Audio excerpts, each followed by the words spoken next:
Charme, peace and freedom. Welcome, Nini. I'm Queen Mother Imakhu. It is my pleasure to be with you here tonight. I missed you all last night because the debate was on. Prior to the debate, I was out partying, okay? And JPAC, New Jersey Performing Arts Center, has a summer series that they kick off with Felix Hernandez, who everyone knows, well, everyone in this area who's an old head knows because of his long running radio show, which plays music of my generation.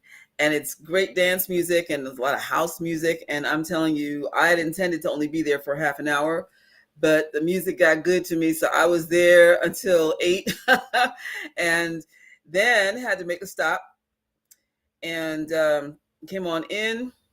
I said, I better wait until the debate is over because I don't know who's going to be around. And then I was watching a little bit of the debate, and good Lord, I said, I don't know if anybody wants to talk to me after this debate. I thought it was pretty dreadful, to be honest with you. I'm not going to tell you who I'm voting for. Yeah, I am.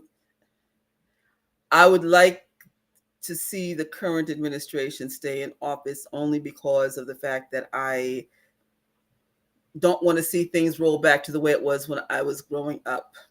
I'll put it that way.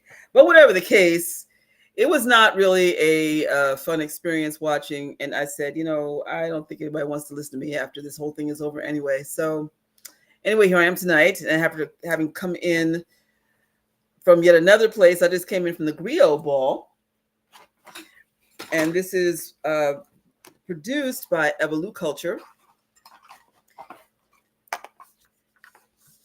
Griot Gala. And Evoluculture Culture is the business of tremendous poet and producer Sean Battle. He is, I'm proud to say, one of the artists that I've had the pleasure of mentoring here in the city, and to be in this fabulous first annual Griot Gala in a room full of fellow griots or poets, because we truly are storytellers in this wonderful formal event. This is our goodie bag. Our, what's the word? Listen, I'm trying to do this thing without coffee, right?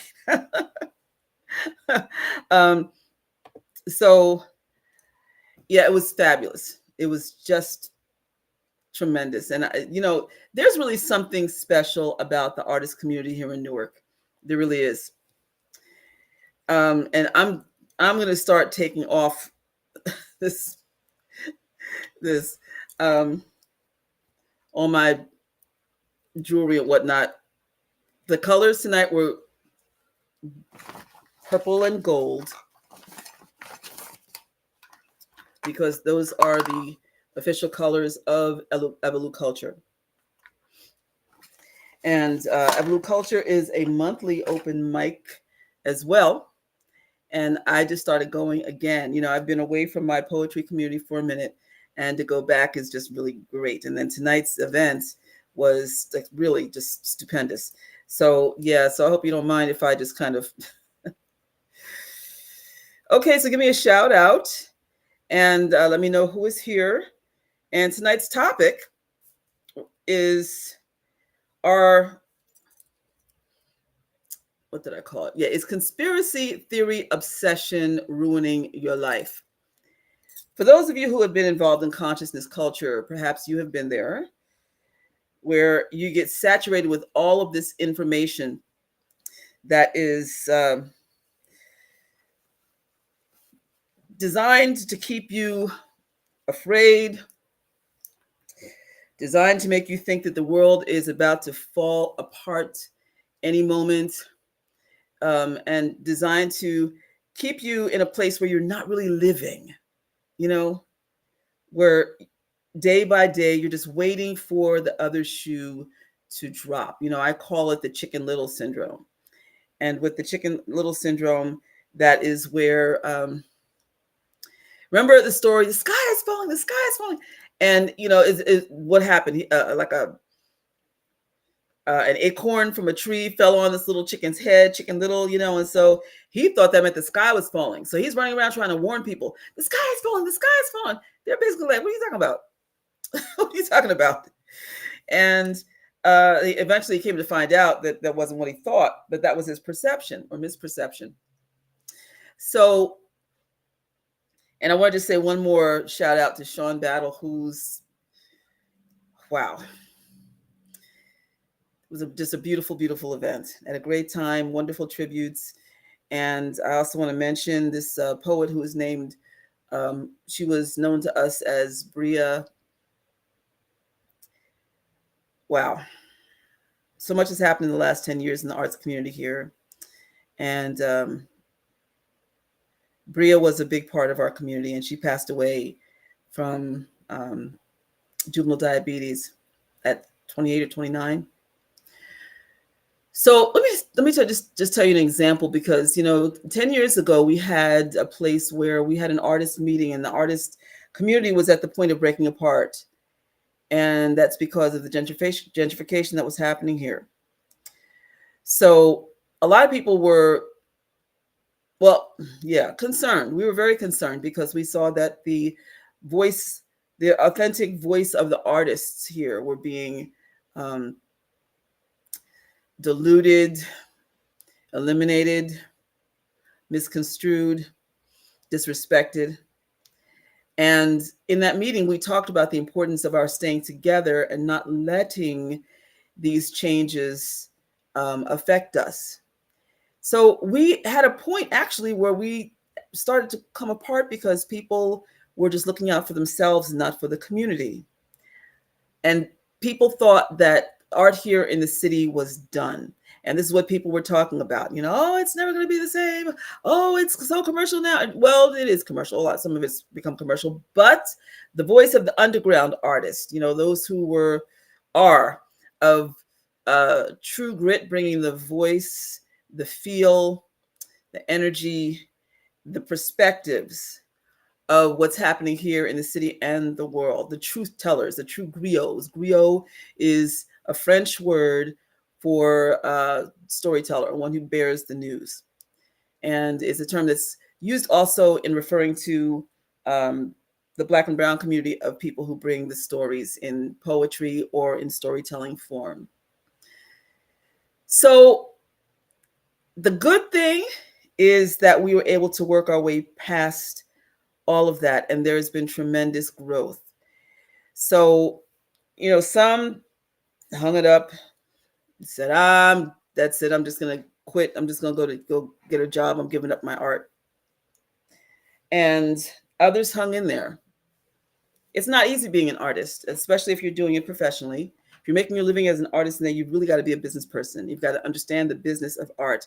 And when I say I've mentored artists in this city, it was not about how to do their poetry better or whatever. These are people who already had tremendous talent. I didn't need to counsel them with that. What they wanted information on was how to be a business professional as an artist and understand how to work it, knowing that your talent is also a commodity, so that you don't get ripped off, so you can negotiate your own contracts, so that you can create your own events, and so you are able to understand and find where the money is.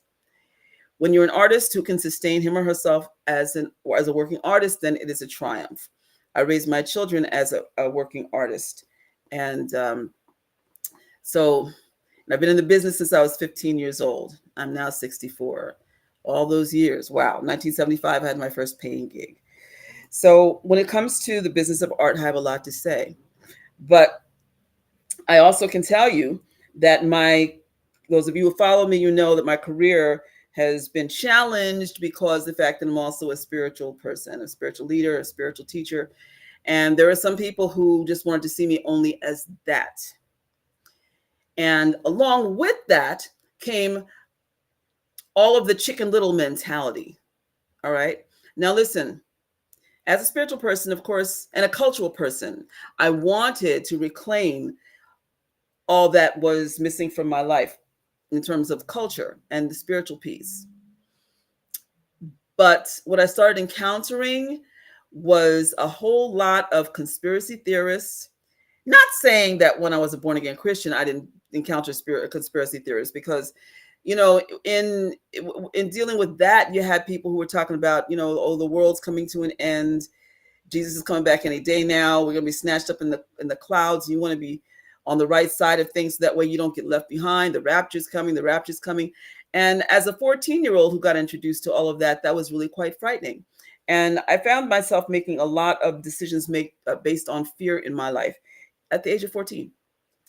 Turned down things because I was afraid that God would be mad at me and I wouldn't be caught up in the rapture. And these were things that were arts opportunities that were tremendous, that were offered to me at a young age, but I walked away because I was in just completely just in fear. Now I get to a place where I get past that, and then I come into the consciousness community, and I find there's a whole other set of conspiracy theories. The government's doing this. You can't do this. And I just want to be clear also on this. Now, I'm not saying that our government is perfect. It surely is not. I would not be an activist if that were the case. You know. But I found over time that many of the things that I was told would happen didn't happen. And we had Y2K that happened. Oh, the world was going to end. It didn't end. We dealt with 45 being in office and thought the world was going to end. It just felt like it was ending, but it didn't end.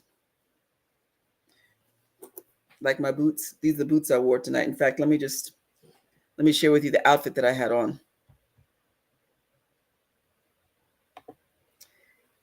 And please share that I'm on the air.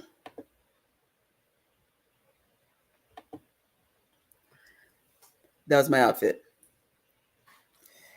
Yes, you can't tell from what I have on right now, and from the picture you can't really tell, but it's a shimmery gold. Again, the colors were purple and gold.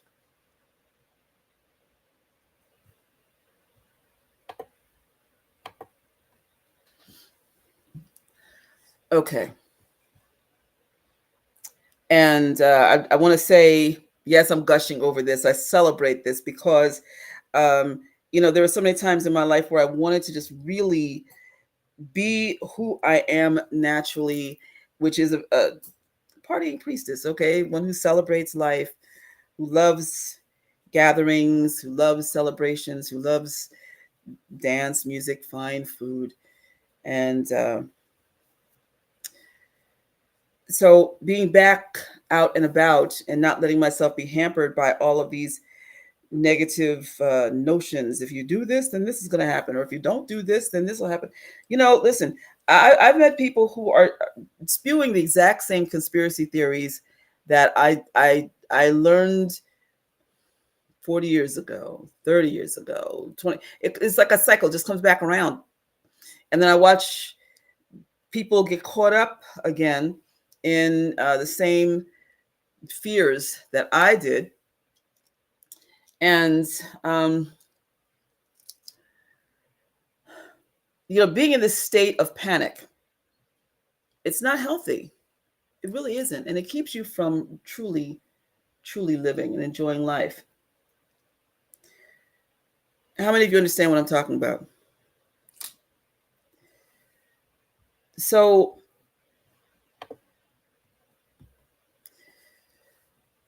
how do you avoid falling into the Chicken Little mentality and still being wary about things that are not right?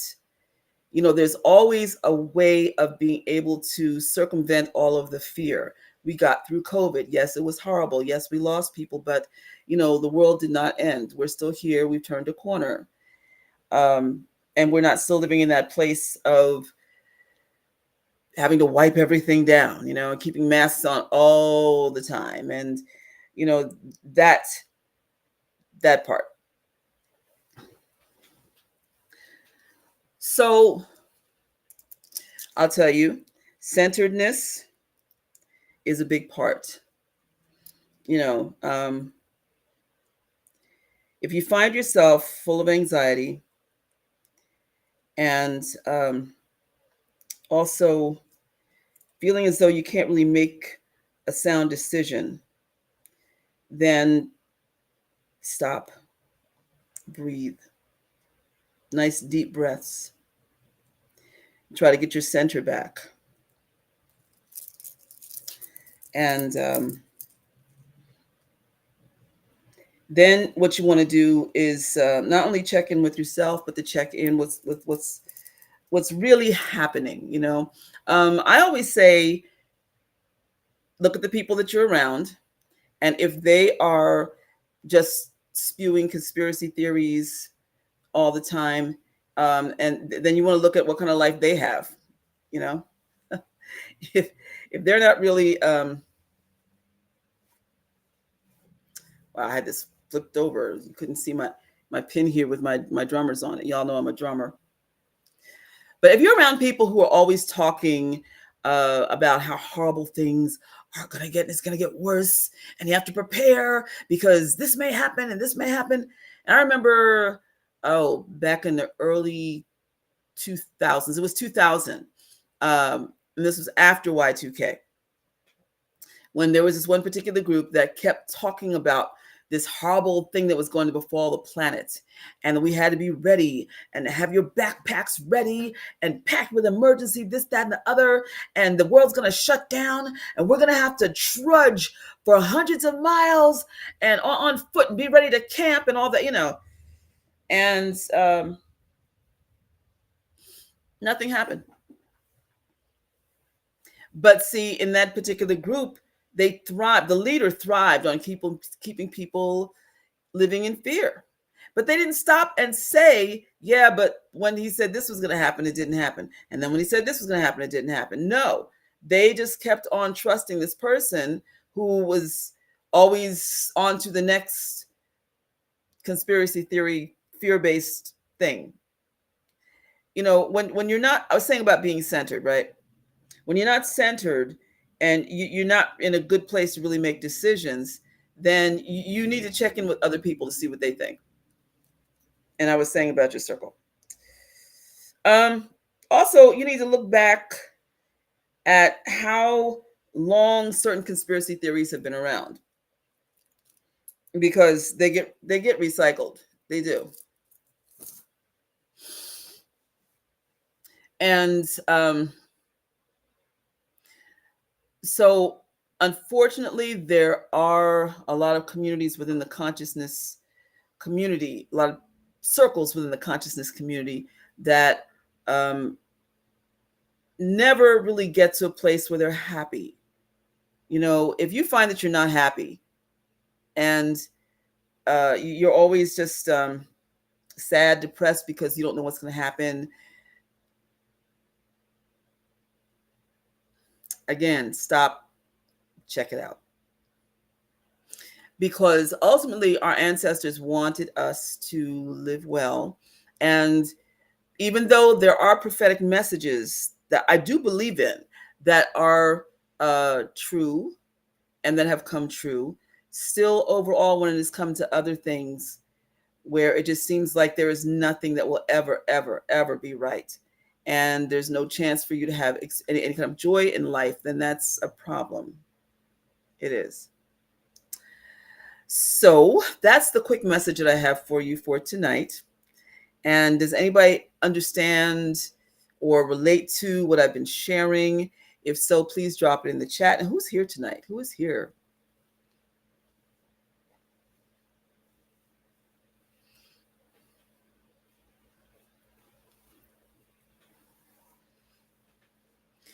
People who perpetuate these conspiracy theories and want to keep you off your game are really activating another level of abuse. It is abusive. People find that in relationships where people are always trying to keep you away from the rest of the world or from other people. You know, peace and blessings. Brandon, how are you this evening? It's good to see you.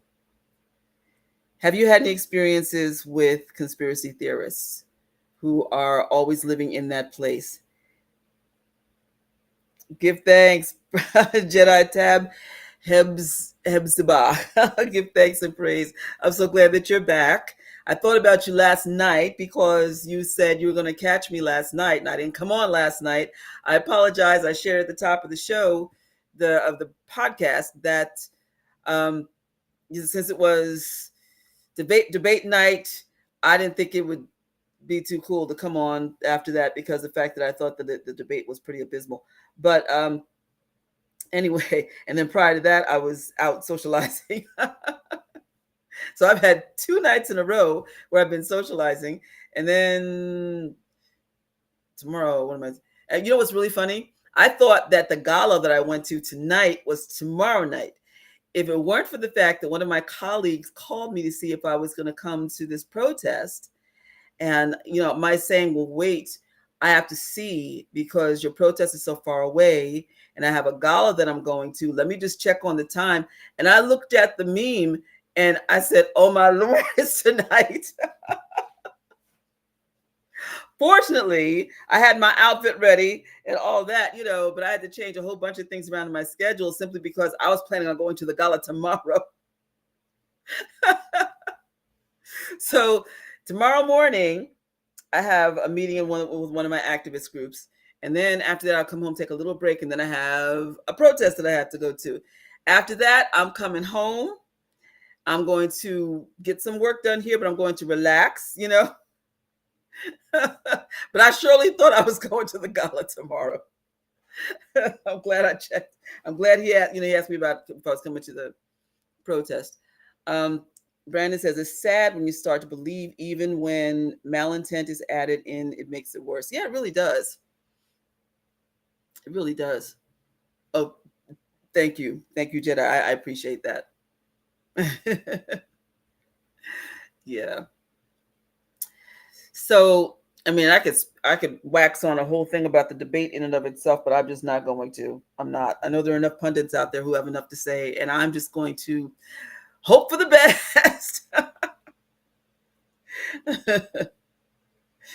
You're tired of hearing it's our last days. Yeah. I'm 64. I started hearing that we were in our last days when I was 14. That's 50 years of constantly, we're on our last days. We're on our last day. Listen, you better start living like it's today, okay? And focus on treating each other well, living well, you know? I just kept smiling all night. I was just, yesterday too. Listen, I was out there finger popping and everything with all my old heads, right? And there's something really special about when old heads get together with house music. Oh, wow. I've seen people with oxygen tanks just all night just moving, people with canes dancing, right? So we had a whole bunch of people who all you saw was like heads just moving, arms waving and heads moving. And you see older women coming through with their grandbabies in carriages, and they're they're dancing along. And then you have a really unique phenomenon where you have a sea of portable chairs that people bring, where they just come to socialize. They sit there, they got their food, they may get from the food truck, or they bring, they get the little drink on, just sitting there enjoying the music. And then you've got those of us who are on the dance floor. And I'm going to tell you, it was poetry in motion. And with each song that's coming along, we're just singing along, because it brings back memories of our youth. But by the same token, it's a celebration of the fact that we're still here. I was talking with a friend of mine, one of the civic leaders, one of the district leaders here who's a friend, and he was there last night. I'm telling you, he was doing it, right? And he's almost 90. He's almost 90, yeah, and very extremely youthful. I mean, he was almost the whole time. He had to leave a little early because he had to carry on a meeting, but I mean, he was. And so this morning we were talking, and I was saying to him how I really feel that it's a sense of inspiration and celebration. And also it's cool that it's become intergenerational because younger people come up, they love to party with us, There's nothing like partying with boomers. Nothing. But he was saying that as he was looking out over the crowd, because this is the dance party, the Felix Hernandez dance party is something that kicks off the summer concert series over at New Jersey Performing Arts Center. It's an outdoor concert series. And so, but he said he was looking over the crowd, and he said all the people that he used to party with were gone, you know? And I said, yeah, I was looking out over the crowd too. I ran to a lot of people that I knew, but there were people that I was used to seeing that I didn't see. I mean, the some it could be, this is it's I'm too tired, or I'm not well, or some are just not here. So you should celebrate every chance that you get, because you still have the privilege of breathing and socializing and enjoying music and dancing. And, for folks, even if they couldn't, and this is true for people who are also maybe wheelchair bound, or, they have other limitations, where still, if you can just move something and it just makes you feel really good, you know. When you are told things by doomsday prophets all the time, then it makes you want to stay in the house. You miss out on things that you really find pleasure in. So those are indicators also where you might be able to want to take a closer look at what you believe. Yes, yes, as Jedi says, every day is someone's last day. Yeah. But that doesn't mean for you. Okay. I mean, yes. So we celebrate life. Take your life back. Allow yourself to go and try some new things, or to re-engage in some things that made you happy. All right? Yeah. All right. So with that, I'll be back tomorrow night. Since I'm not going to be any place, I'm not partying tomorrow.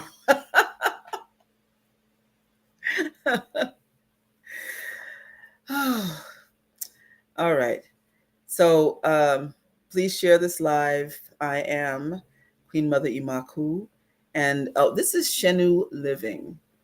Shenu Living is harmonious living based on Kemetic principles, but that apply to everybody. So listen, live your best life. You're worth it. We say Meria, which means much love. Heri, which means be at peace. Teni, be accountable. Jebewi, be merciful. First, remember to apply the appropriate amount of mercy to yourself, because you're worth it. Enchanted One, blessings. How are you? Thanks for joining as I'm signing off.